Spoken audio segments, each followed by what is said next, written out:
Hey all, welcome to the new Journeys page. We've made some important changes and added a few extra new features we'd like to take you through today. First things first, let's start with the important changes.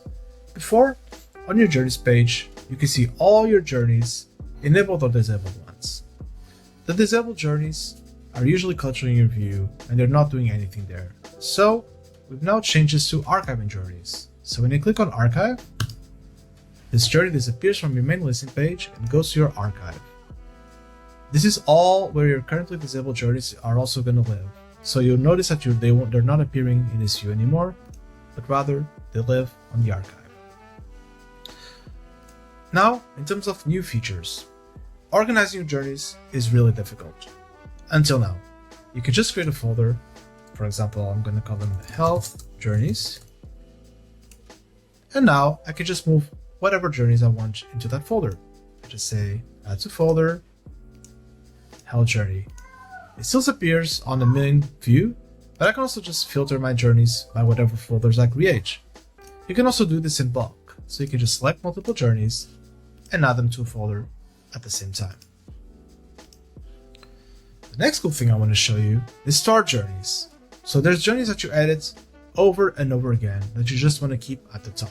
So for example, my main menu, if I just come here, click on start, and it permanently is pinned to the top of my screen. Anytime I open the screen, I can just show it here at the top.